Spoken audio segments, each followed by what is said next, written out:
Hi guys, it's me Ty here coming from Phnom Penh, Cambodia, and today I'm going to give my review of the Phnom Penh Safari uh, in Phnom Penh, Cambodia, and it's actually our only zoo that we have. Back in the day, they used to have a zoo way out of town up past the airport, and that's shut down now. So, because I Googled zoos here and on Google Maps and stuff like that, and this is the only one that showed up. And actually, how I ended up going out there, I wasn't actually planning on going out there at that day, and it wasn't actually where I thought that it was. I actually thought this zoo was located up by the airport, but it's actually located across from Riverside Park and the Royal Palace across the river, and it's out on that side, out by the brand new stadium that they put up for the Asian Olympics here in Phnom Penh. So, um, one thing I will tell you guys, if you guys are going to take a taxi or tuk-tuk out there, it's going to be very expensive because just of how far it is, even though I only paid like less than $1.50 to go out there because I rode the bus. But I looked on Pass app and they said from Riverside, you're going to pay $6 to get out there. And I'm sure you're going to pay over $6 to get back home because the tuk-tuk drivers, they're going to have to drive out in the middle of nowhere to go pick you up. So I don't think they're going to pick you up for no $6. So me, I go for regular walks from Riverside across the bridge and all around the Saka Hotel on that peninsula on the other side of the river. So I'm used to walking quite a bit. And you have to take different connecting routes here in Phnom Penh when you take the city bus, which is 1,500 Cambodia real each time. So what I did is I just went from Riverside and I walked across the bridge and up by the Lucky Express grocery store. And I ended up having dinner at Lucky Express, and me and another Cambodia girl, we uh, probably stood there for about maybe 20 minutes at the bus stop, and just we're watching the bus on our Phnom Penh. What the heck is it called? It's called um, Phnom Penh City Bus is the name of the app. If you guys are gonna download it for your Android or your Apple phones there, and that the app works really good. Last year when I was working here, um, it would show all the bus stops and where all the routes were, but it did not show where you were. So it was really tough for you to walk around and try and find where the bus stop, each little bus stop is to get on the bus. Well, here it actually tracks you moving around.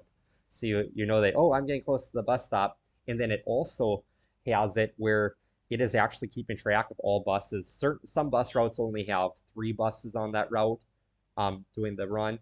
And then on other ones, they have 8 buses on the route. It all depends on how long the route is. And now it actually tracks it really good of how close your bus is getting. And then also the other bus might be going the other direction. So you can zoom in on it. You can see what direction the bus is actually going. So yeah, we waited about 20 minutes and nice air conditioning.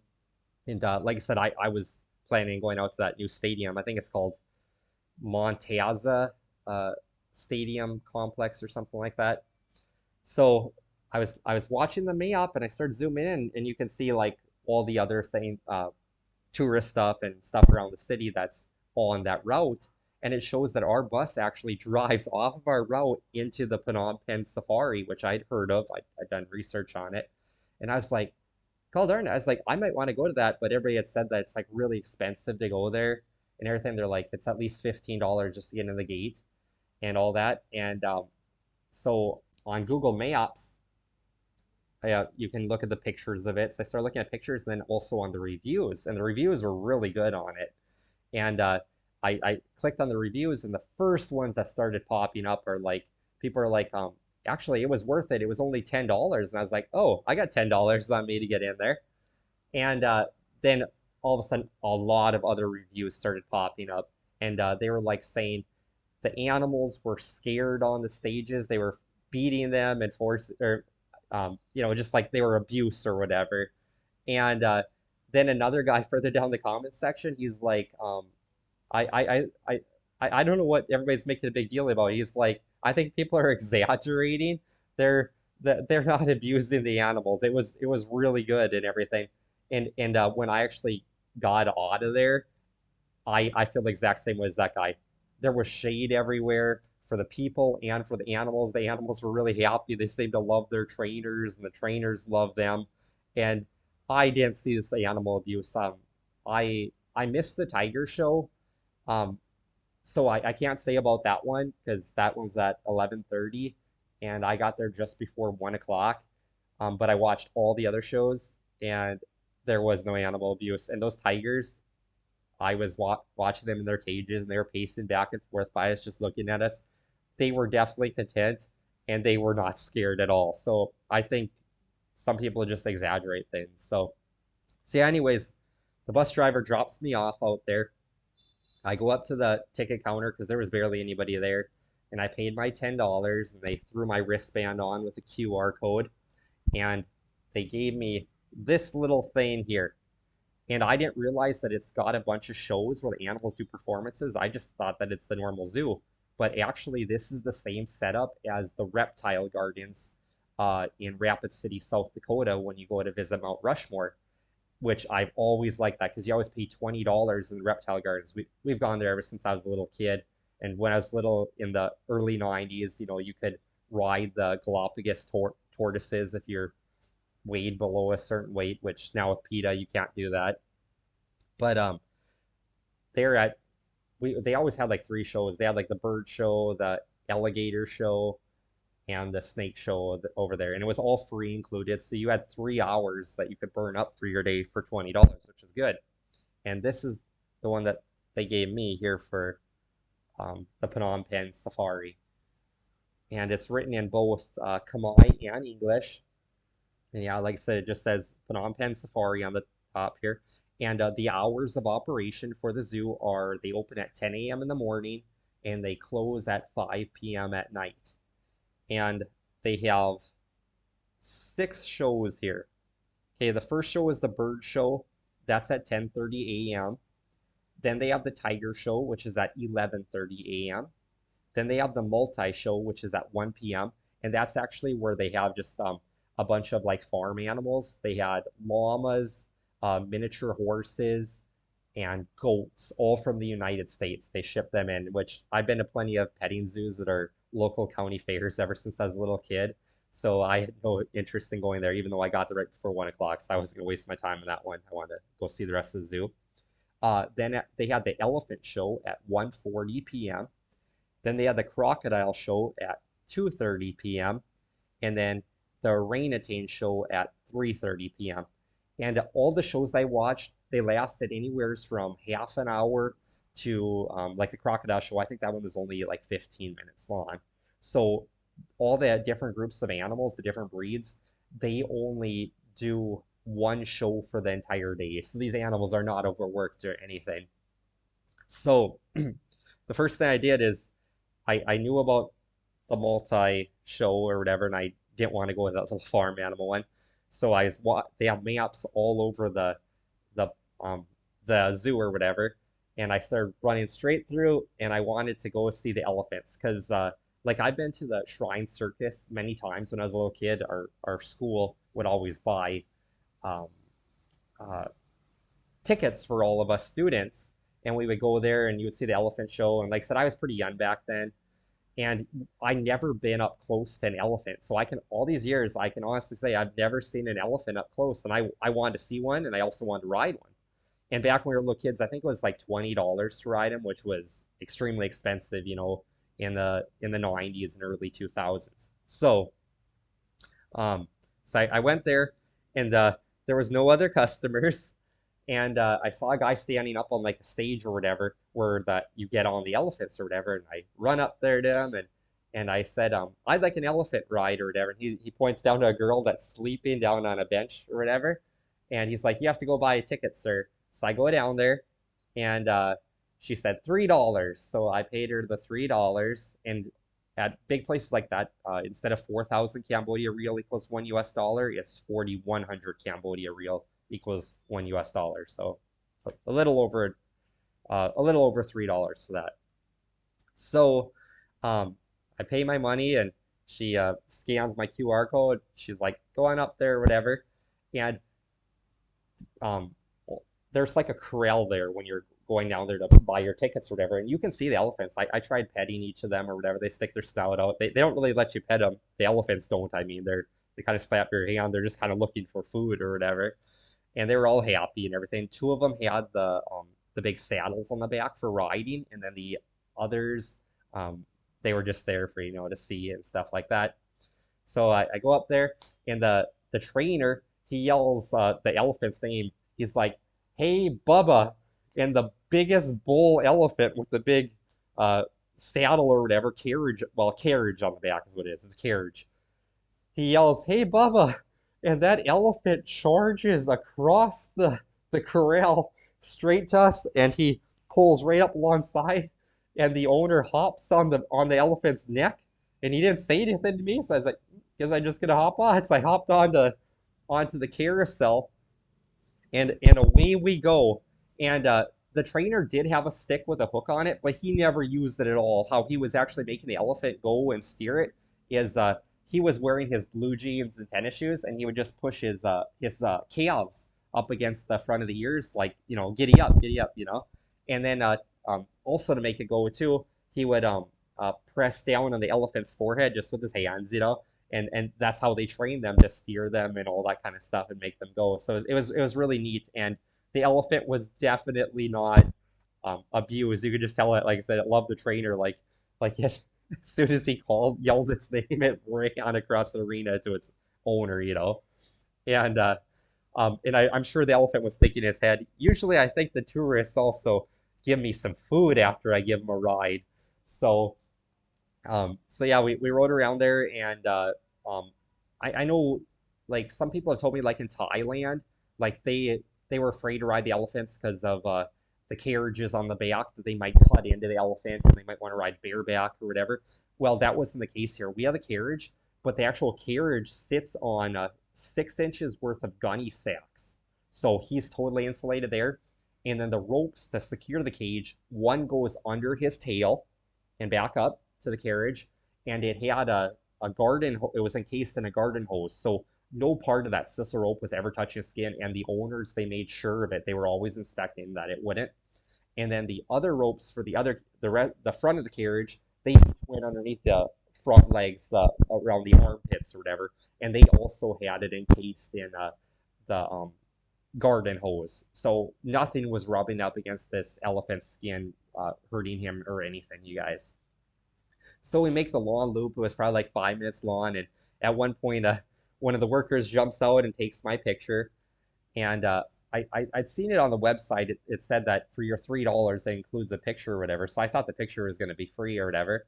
So we go ahead and we come back and we pull right up against the loading dock, and I hop off, and um, the owner starts riding the elephant around a little bit still.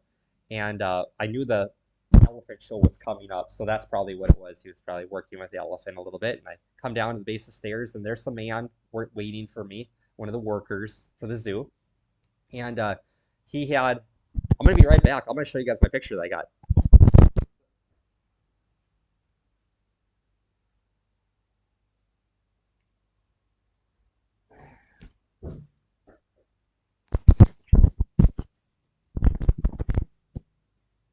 So this is what he showed me when I got to the bottom. And I didn't have to buy it or nothing, but he'd already printed out my picture with me and the trainer. And there's the trainer just leaning up against the forehead, to make him go. And yeah, it's a nice gold frame. I mean, it's plastic and everything, but $5, you guys. And then, of course, I can put it on my counter or hang it from the wall. So yeah, this will be a memory for the rest of my life. So I was like, yeah, I'm definitely gonna. He's like, you want to buy it? And I was like, how much? And he's like, $5 for with the frame. And I was like, yep, I'll buy it.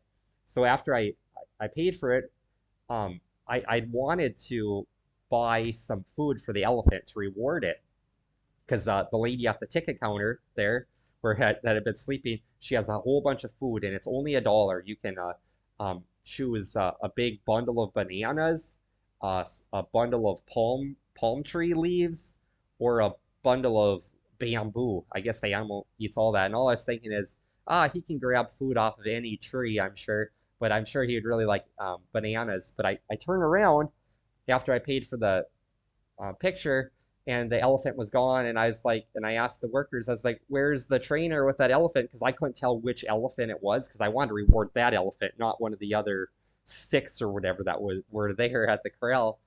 And he's like, he took that elephant because he's like, it's getting close to um, 140 here, and we're going to be having the elephant show. So I head on over to the elephant show, and it was just about breaking my eardrums, you guys. It was like going to the derby car, well, not the derby car races, but the actual dirt track races. And I wish I would have brought earplugs. It was terrible. So I went upstairs because I was the only person there at the zoo. And I go upstairs and I talk to the guy and I was like, hey, can you turn this down? I was like, it is hurting my ears and it's hurting everybody else's ears. And he's like, yeah, I can turn it down. And he turned it down a little bit, not much, but a little bit. So I was there in the front row watching the um, as the show was going to start, and pretty soon a Khmer couple, probably in their 20s, boyfriend and girlfriend, come up and sit on the other side of the stadium, kind of. And out walks the trainers with 8 elephants. I didn't realize they had actually 8 of these Asian elephants. And one of them was a girl elephant, and they put glasses on her. And I didn't think they were going to do all kinds of tricks, but they did. It was amazing. And they had like one trainer for just about every elephant. For the 8 elephants, I would say they had 6 or 7 trainers out there actually.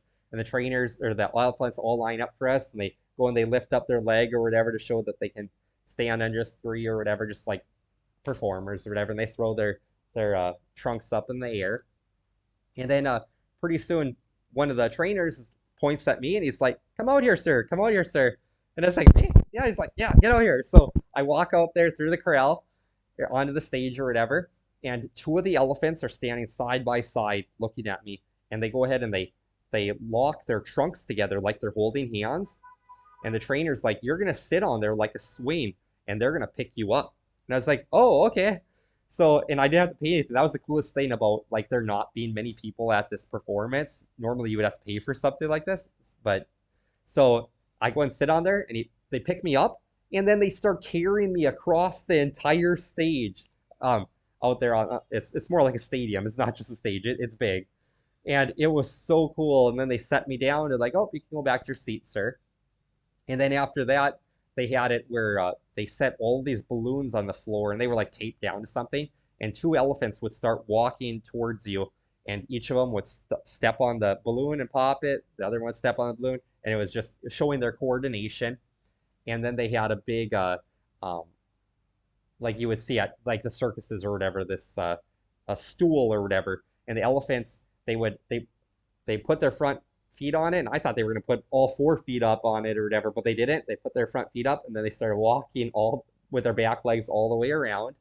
And then one of them actually walked up onto a log, and he stepped on it and started walking across, and then he turned himself all the way around to the log without getting off, and walked all the way back. And then they set up this big dartboard on each side. It was a boy elephant on one side, and uh, a girl elephant on the other side. And they put these big darts in their snout or whatever. They grabbed onto it, and each of them was holding it, and they would put up their leg like they're making a shot, a 3-point shot or whatever, in basketball. And they were throwing the dart across the stadium. It was a long ways away, and that girl elephant was very coordinated just about every time she popped the balloon. Whereas the big bull elephant, he wasn't as coordinated. He missed more often. And then the next thing I know, they're pointing at the boyfriend, the Khmer boyfriend there with his girlfriend. They're like, "Sir, you come out here." So he went out there, and they had like this big uh, board that they tied him up to, and they had a balloon under his armpit and one between his legs by his crotch. And they put a blindfold on him. And I think the same thing was going through all of our minds. We just did the darts. We know that they're going to have those elephants like throw a dart or something or pop those balloons. I was like, this is scary as heck or whatever. And sure as heck, thank God they put the blindfold on the guy, because I would have freaked out. But yeah, the elephant comes over, and they're pointing at all the balloons, and they're like, "Pop this one." So it pops that one there, then it pops that one there, And then the one between his crotch, they start pointing at the guy's groin, you know? And I was like, this is terrible. And the elephant is putting the little dart right up to the guy's groin. I was like, just like 1 inch away. I was like, this is terrible. And then at the last minute, they're like, no, no, no, no, pop the balloon or whatever. And it's all part of the show. You know, they do it as a joke. But, you know, what if that animal just so honestly, if I would have been that guy's shows, I would have been like, nope, nope. One of you trainers can go sit on that, be tied up to that board because that's not gonna be me. So so that gets all done, and the and his girlfriend was just laughing about it the whole time. I wasn't laughing at all. So after it's all over, they go ahead and they give the boyfriend this painting of like a savanna tree or whatever. And me and that girlfriend, we weren't sure why they gave that to him, and he took it back to his seat or whatever. And so the next, we found out why they gave it after that. Then all of a sudden they go ahead and they pull out an easel like for little kids for painting, and they that elephant, they gave it like a marker or a paintbrush, and it started drawing the trunk of the tree and all that, and then they gave it a green a sponge with green paint, and it started making the leaves, and then dipping and making the grass at the base of the tree, and that picture looked just like the one that they gave to that boyfriend there. Like these elephants are so trained to do the exact same thing that it was just amazing. And then of course they took it down or whatever, and then I'm sure they were going to use it for the next day's show or whatever to give it to somebody. And then the trainers called me out onto the stage again. I was like, oh boy. I was like, they better not have darts with these things. And they're like, they go ahead and they take this big mat like a blanket, lay it down, and they're like, lay down on that, sir. And I instantly knew what was going to happen. I was like, I bet that they are going to make that elephant, because I had my legs up like this, or my arms up like this, or whatever.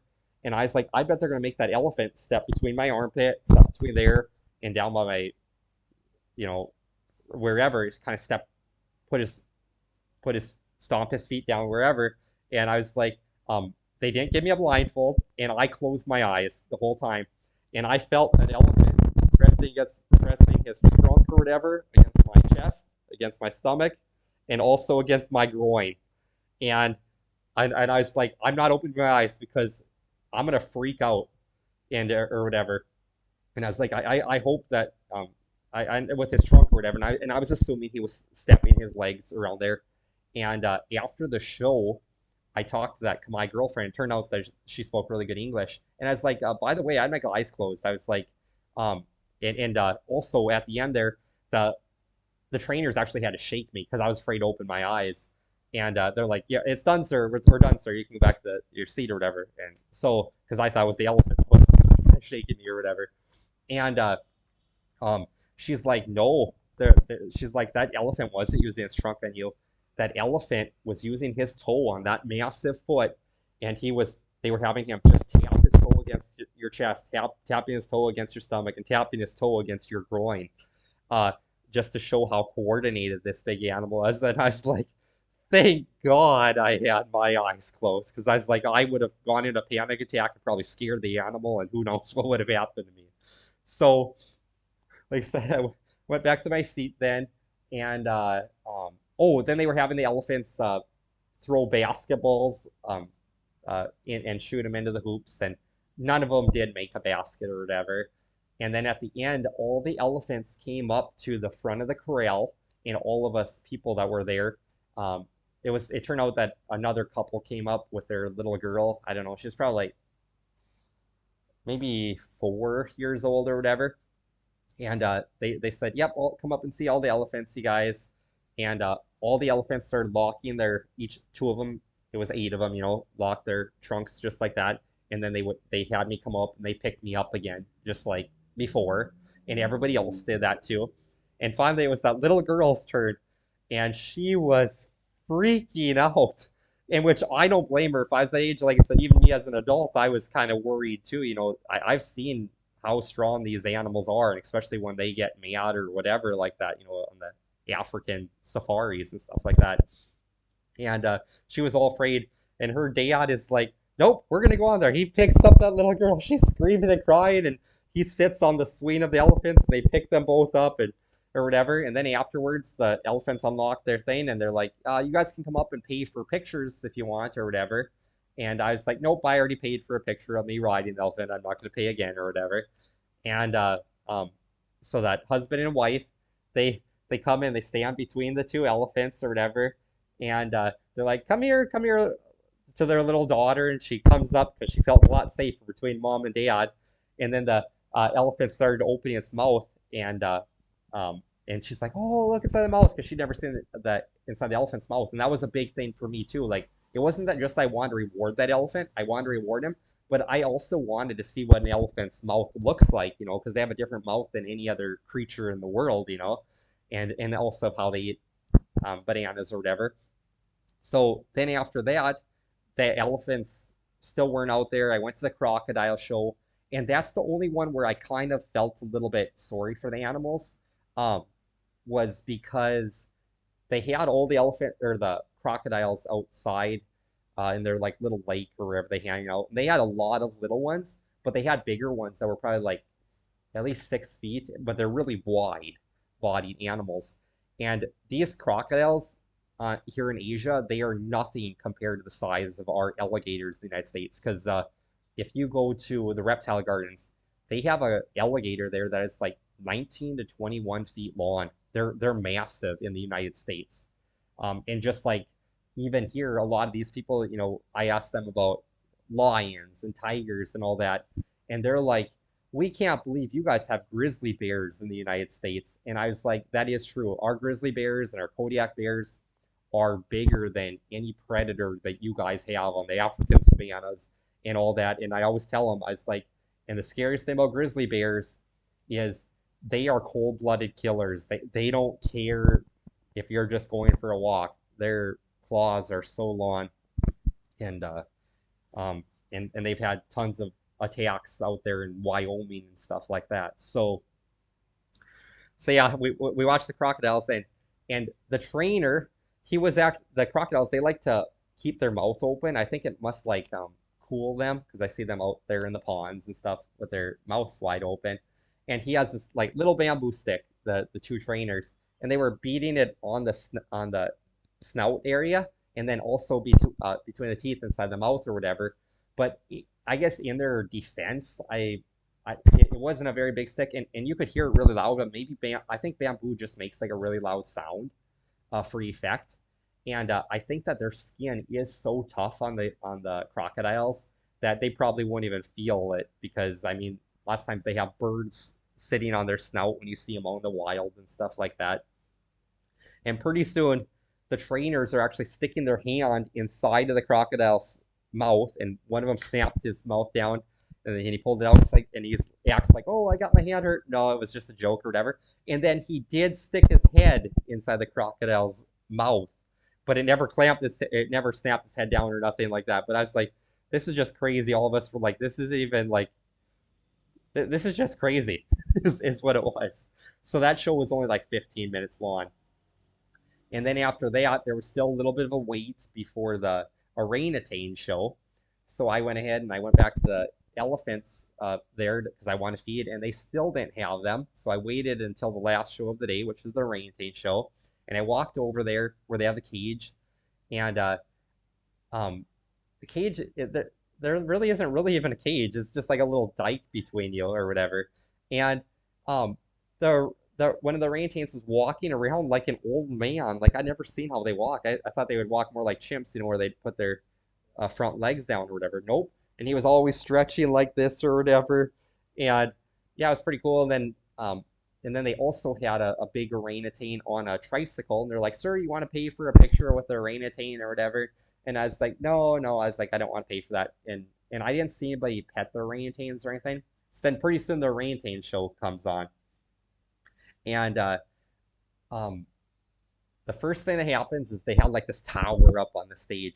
And we see this orangutan, the trainers are pointing up at him.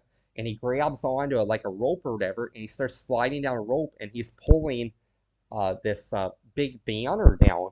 And he gets it all the way down, and it says, "Welcome to Phnom Penh Safari." And then he crawled down on the ground. And then after that, 3 orangutans walked out on the stage, and they were in military uniforms, and they went up these three flag poles and started pulling on the rope and raising the three flags up in the air, and then they did a salute to the flag, and then after that, uh, another orangutan came out on a BMX bicycle, and he was pedaling around the stage there, and then he starts riding a wheelie, and he went around and around and around and never let that front tire down. Like, he was that talented. Then another orangutan comes out on a unicycle, starts riding around, and then all of a sudden, out of nowhere, comes one of the little monkeys. Like, we have wild monkeys that live by Wat Phnom. It's a historic site in the middle of Phnom Penh City here by Riverside. And yeah, these monkeys, I didn't think you could really train them, because I've seen these monkeys in Vietnam and stuff like that too. This little monkey, and like I said, it was really tiny, you guys, and it was riding a scooter around. So it wasn't trained to pedal or nothing, but it was scooting itself along. And he was going along pretty darn fast, and they did have a 20-foot long leash on its neck or whatever. Obviously, that animal cannot be trusted as much as the orangutans. I think he might run away or whatever, because he is a wild monkey. He's not more domesticated like these other animals. And then they pull out a pair of stilts, and that little monkey crawls up on the stilts and he starts walking around the stage. And I was like, this is crazy. And and he was in a little tutu or whatever, a little dress or whatever. And then after that, they pull out this palm tree on wheels, and it's got a couple coconuts in it. And I heard about this in Thailand. People talk about, oh yeah, that they train the monkeys and they can climb up a palm tree and knock down all the coconuts for the owners. So and they just pay them in bananas or peanuts, whatever. And sure as heck, that little monkey crawls up there and he knocks down the two coconuts that are in the tree and comes back down, and the owners pick up the coconuts. So that was cool to watch. And then after that, they had a boxing stage, and two orangutans come out in their boxing shorts and their Muay Thai uh, rope that goes around the head, like they have in Thailand, like the Thai fighters do. And they had their boxing gloves on or whatever. And none of the orangutans punched each other. It was like it was all like staged. Like that one of them would put his boxing gloves above his head, and then the other one would kind of bang down the boxing gloves, so he wasn't hurting the other orangutan or nothing like that.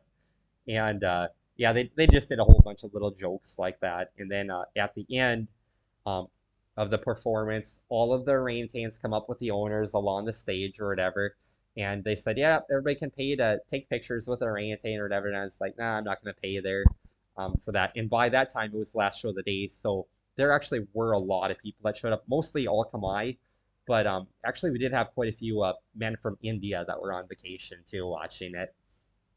And so then after that, I walked out of there, and I go to the giraffe one. I'd never seen a giraffe in my life, and they had these two females and a bull. And I walk up like on this elevated stage or whatever, and the one of the females walks up to me, and as soon as she sees that I didn't have any food, she didn't want anything to do with me. She got like, maybe like a foot and a half away from me because I was gonna try and pet her or whatever. But the big bull giraffe, he comes right up there, and he didn't care that I didn't have any food. He let me pet his face, which his head is probably the size of a horse's, and and then he also actually let me pet his neck, which it felt just like a horse's hair, and then he had a really spiky mane on him, just like a horse's hair if a horse would have been trimmed shorter. And I petted that too, so that was really cool. And then a couple of the men from India, they actually paid $1 for the food for the giraffe or whatever. They tried giving it to the female, and she would bite on her, and then she would just drop it down or whatever. She wasn't that smart. But the big bull, he ate all of it. They ate it. He ate it right out of their hands. And then they also had a baby giraffe, which he wasn't even caged in. He was just on the other side of a little moat or whatever. And they have a train that goes all around the zoo, so you can ride that. And yeah, and then they had just some deer and like water buffaloes or some type of buffaloes, stuff like that from their countries here. But yeah, I just want to see the big main ones, which like I said, they were the the, the tiger, the elephant, the crocodile, and the orangutan. Um, So then I went ahead and I went in the back out kind of where they keep the elephants or whatever, and I was looking for a worker, and I didn't want to walk back there and break the rules or whatever, and there was a worker sleeping or whatever, and I was like, hey, I would like to feed the elephants. I was like, is there still a chance for me to buy some food and get to feed the elephants? And he's like, yeah, yeah. He's like, he goes and talks to a different worker, and they're like, um, you gotta go talk to that the elephants are actually out in the parking lot in front of the zoo or whatever. And I go talk to the ticket lady, and she's like, "Yep, they're out there." And I walk out there, and sure as heck, that's where they make most of their money of the elephant rides. Is that the people don't seem to ride while they're in the zoo. It's when everybody's leaving, get ready to go home. They're like, "Oh, it's our last effort, to ride an elephant or whatever." So I went out there and I was like, I want to buy the bananas there. So I paid $1 for them, a big bundle. And it turned out that the elephant, they had two of them that had the carriages on their back. And I asked the guy, I was like, which is the one that I rode? And he's like, it's that one there with the tusks. It was the bull because they have a female too. And I don't think females have tusks or whatever. And I fed that big bull one banana at a time. He would grab it with his snout, which their snout is kind of like, it's not flat. It's like a perfect circle or whatever. It's like a finger or whatever. And he was able to wrap around it, and he was able to put it in his mouth each one. And I just kept breaking off or taking off one more banana, one off more, and he would just keep setting them in his mouth and eating them or whatever. And yeah, it was a good time. And then I went. They actually have the bus stop right. Yeah, so it was a total of $20 I spent, you guys, just because of the conversion rate of 4,100 Cambodia reals. So like I said, I paid $10 for my entrance fee. That included all the free shows, $3 to ride the elephant, $5 for my picture with the picture frame, and then $1 to feed the elephant. So that's 19, and then after you add in all those other reels, comes out to $20. So I thought that was a really good deal. So I go and wait for at the little bus stop or whatever there at the safari there, and I probably had to wait, I don't know, 20, 25 minutes, and the bus picks me up. I pay my 1,500 real, and I couldn't, I wasn't sure if it was just the buses that are going out to the Olympic Stadium, uh, that stop the safari if they come back and pick you up. So I hopped on the first one I could get or whatever, and it actually took me out toward by the Olympic Stadium or whatever at the end of the route. And they're like, "Hey, everybody out!" And I was like, "Hey, hey, you were in the wrong direction. I want to go back to the river, to the bridge, because I live by Riverside." And he's like, "Oh, you have to wait probably about 25 minutes for uh, the guys to have the lunch break because they got to the end and they take their potty break or whatever, and they come back." And I probably only waited like 10 minutes or whatever, and a bus came back, so I paid my 1,500 real again, and they took me back by the airport or by the bridge or whatever. And I hopped off early because they go all around Sakha Hotel on the peninsula, and I was like, nope, I can just walk across the bridge and get home. So it was only a total of $1.50 for the bus to go there and back, rather than paying at least $12 for a tuk-tuk ride. And um, I wrote a positive review on Google Reviews underneath Google Maps, just so people know that these animals are not getting abused. Because, like I said, with the tigers, I walked by all the different animals at the stages, and the tigers, they had a bunch of white tigers there. They're the Bengal ones, and he was looking at me. It was a big male, and was walking back and forth like he was not afraid. None of the animals were afraid of me. Like so, they had little giraffes. They did have bears there because I saw on YouTube, like they showed a tiger and a mother bear fighting. They have a different style of bear over here.